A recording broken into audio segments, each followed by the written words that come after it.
ওং চি বিষ্ণু, ওং চি বিষ্ণু, ওং চি বিষ্ণু।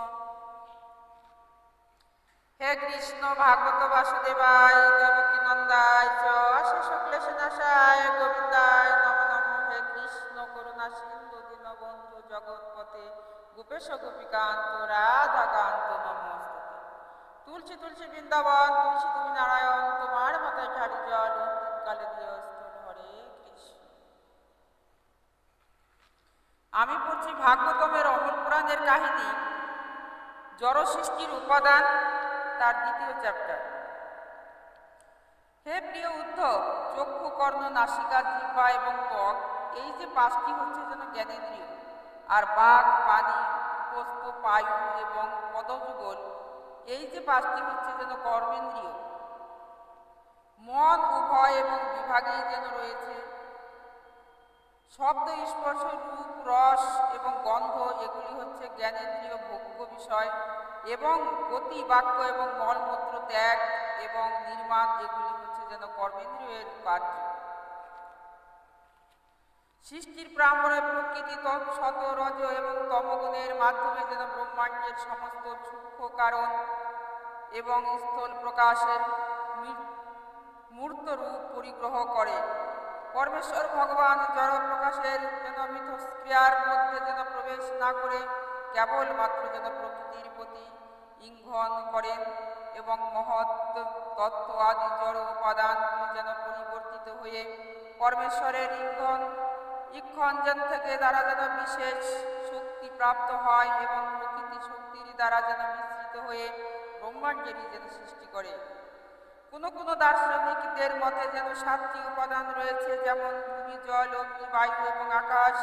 তার সঙ্গে রয়েছে চেতন জীবাত্মা এবং পরমাত্মা, যিনি রয়েছেন জড় উপাদান সমূহ এবং সাধারণ জীবাত্মা যেন উভয়েরই ভিত্তিস্বরূপ।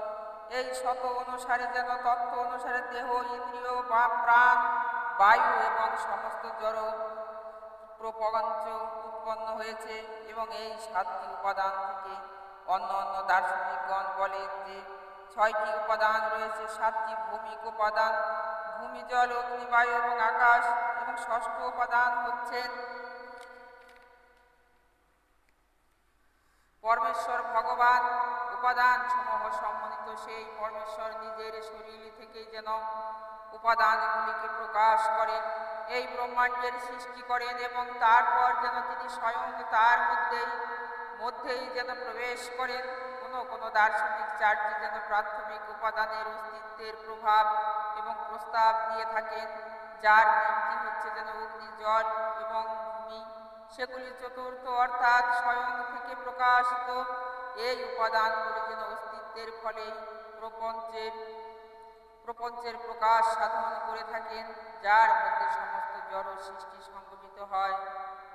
কেউ কেউ যেন 17টি প্রাথমিক উপাদানের অস্তিত্বের হিসাব করে থাকেন, যেমন 5টি স্থূল উপাদান, 5টি অনুভূতির উপাদান, 5টি যেন জ্ঞান, ইন্দ্রিয়, মন এবং আত্মা হচ্ছে সপ্তদশ উপাদান। 16টি উপাদানের হিসাব অনুসারে পূর্বের তত্ত্ব থেকে যেন পার্থক্য হচ্ছে, কেবলমাত্র মনকে আত্মার সঙ্গে একীভূত এবং করা হয়েছে। আমরা যদি 5টি ভৌতিক উপাদান, 5টি ইন্দ্রিয়, মন, একক এবং আত্মা এবং পরমেশ্বর এই যেন অনুসারে চিন্তা করি, তাহলে 13টি উপাদান পাওয়া যায়।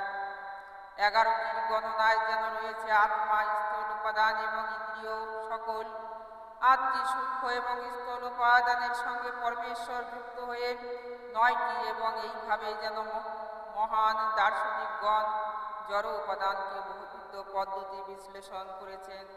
তাদের সমস্ত প্রস্তাবই যেন ন্যায়সঙ্গত, কেননা সে যেন সমস্ত যথেষ্ট যুক্তি সহকারে উপস্থাপিত, বাস্তবে যথার্থ যেন বিদ্বানগণের নিকট থেকে এই দার্শনিক বুদ্ধিমত্তারই কাম্য।